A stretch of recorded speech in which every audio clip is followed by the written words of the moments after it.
Hey everyone, how you doing today? It's me, David, coming to you from my whiskey den here in Central Ohio. Hope your day is going pretty okay. You know, I'm gonna revive my bottom shelf bourbon battles, uh, but I'm gonna do this a little bit differently than the last, the original run of them, which I'm still keeping up. They're still valid, but been getting a lot of comments lately how much people really love Jim Beam 80 proof white label.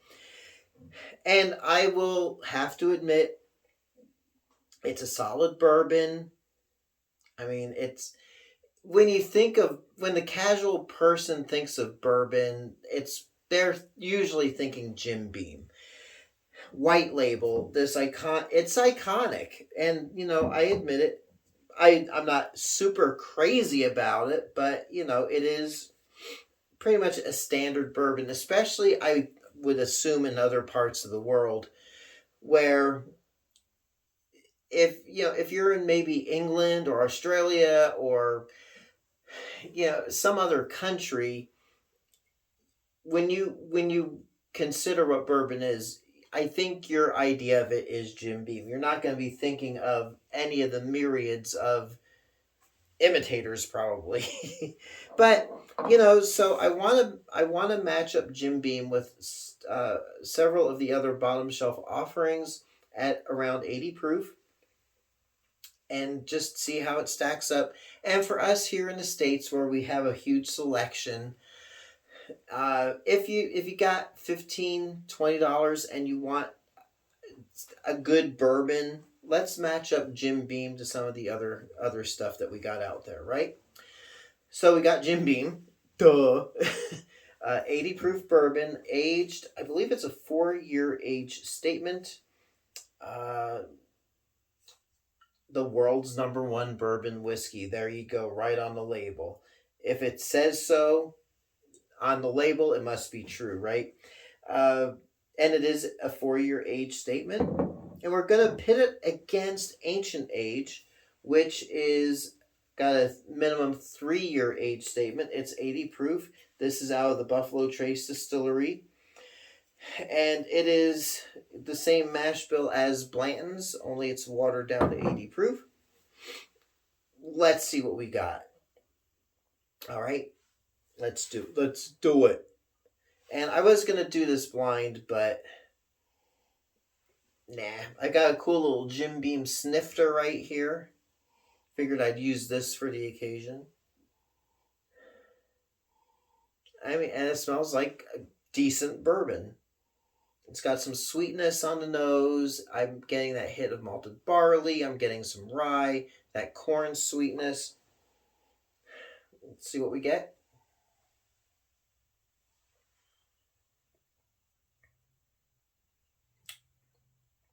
You know,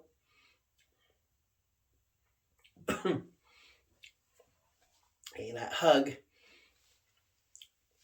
That should be my acclamation taste.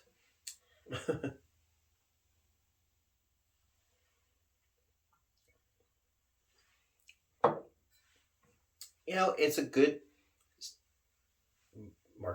good standard bourbon.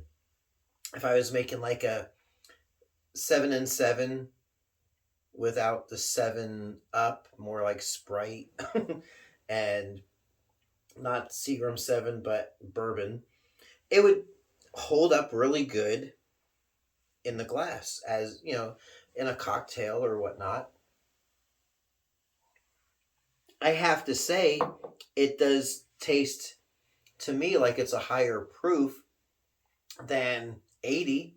It's got a bit of a bite to it. It's got a nice, that corn sweetness. It's got a good hit of rye on it. It's well balanced. It's not super exciting, but it's a well balanced bourbon. I never thought I'd say that about Jim Beam, but hey, it is. I can see why people are in love with it. um, and granted, if I was in another country or something and I wanted some bourbon and I had Jim Beam available, I would probably regularly drink it if that was available. It is a decent, good bourbon. Now, the Ancient Age, again, got a good rye. It is a high rye mash bill. It's got some sweetness to it.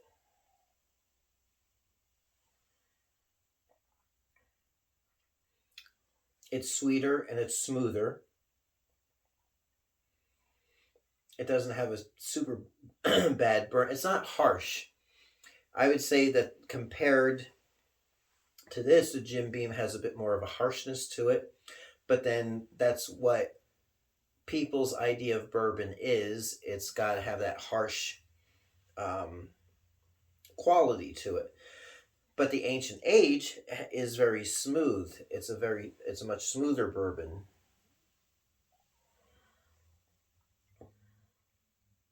I would say for sipping purposes, well, either one I would sip on. But the Ancient Age is a bit smoother, a little bit more butterscotchy. Has a little bit nicer quality to it. Smooth on the front end, a little butterscotchy. So yeah, I'm finishing this one. I think it's like $11. But I don't really have a clear winner because both are different in taste. If you're looking to get something to just sip on and you don't have a lot of money, you want something that isn't going to taste harsh, I'd go with the Ancient Age.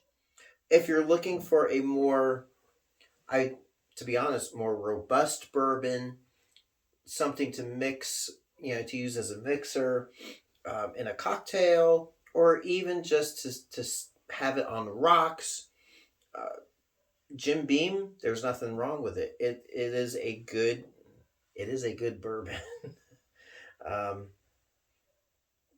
So I'm not marking a clear winner. I'm just gonna let you know what the differences are and let you make that decision for yourself. And these are the results of my tasting and my taste buds and what I like. Your results may vary.